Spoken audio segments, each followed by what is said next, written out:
Yan, nandito ako sa labas, nag-iinit ng tubig. Gawa na maglilitsyon tayo ng manok.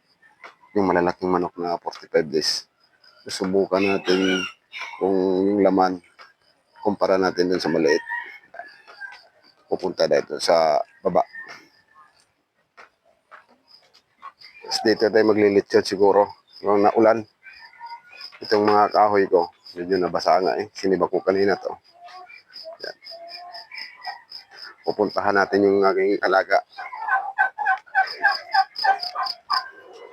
Dito tayo kukuha ng dalawang babae. Pabawas tayo dito ng dalawa. Tapos dito. Yung malalaki. Pero unahin muna natin yung are. Subukan natin kung anong kakaibahan ng lasa doon sa ganito kalaki o doon sa tag-1 kilohan na 45 days. Nilitsunin natin to dalawa. So kagabi, kawawa yung aking manok na babae, nadali ng daga, kinagat sa liig. Tapos yung anak kinain, yung sirama. Yun, malungkot. Mamayang hapon, bibili akong gamot, gagamutin ko.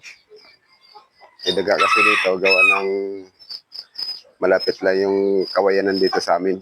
Yan, papakita ko. Yan, kawayanan yan.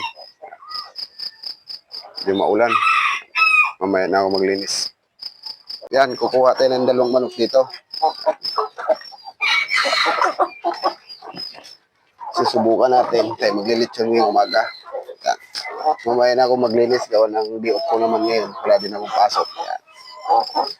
Dahil kaya ako naglilitsyon din. Gawa ng aking bunso. Ay kaarawan din ngayon. Ay babawas. Talagang puro malalaki ito lahat. Siguro sa estimate ko may 5 kilong isa nito. Yan. Ito. Yan, may bali bibigat.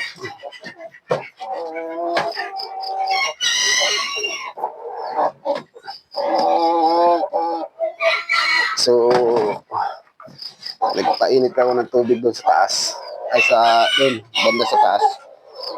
At ito nga, ano na natin, mamaya, i-update ko kayo mamaya paano tayo maglilitsyon. Yan. So, aray nang ano natin yung manok. Aray, lilitsunin natin, dalawang malalaki. Yan. Tutuhugin ko na lang. May kawayan ako eh. Tapos may salay tayo. Talagyan ko na lang ng mga ricado ang loob nito. Okay. Aray na yung nililitsyon naming manok. Yan. Maya maya siguro pupula na to. Para mausok. Hindi kayo ito maging tinapa. Litsong manok. Ang aming litsyon, inulan na. Ayan.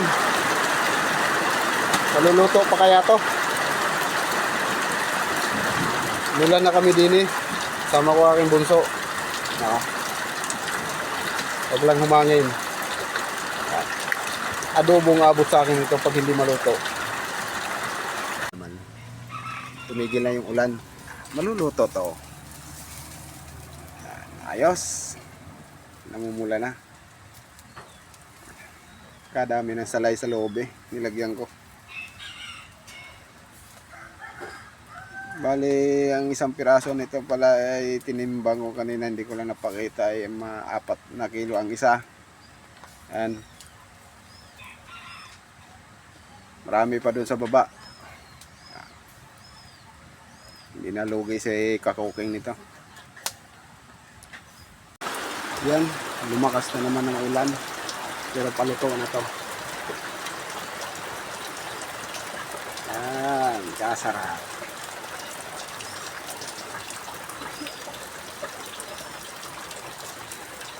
Yan, kakuking. Maluto din. Pag hindi naman siya maluto, adobong abot sa akin eh. Ay marami pa sa baba to, mga garlic kalalaki. Yung iba mas malaki pa din eh. Ay. Yan. Paluto na. pulang pula na.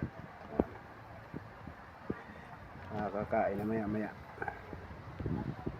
Yan mga kakuking, dalawang manok. Mga kakuking, luto na. Yan, tinanggal ko na dun sa tuhugan, nilagay ko na dito sa lagayan. Thank you, makakain na din. Yan mga kakuking, luto na natin dito yung manok. Tapos may sausawan tayong suka at saka may sili.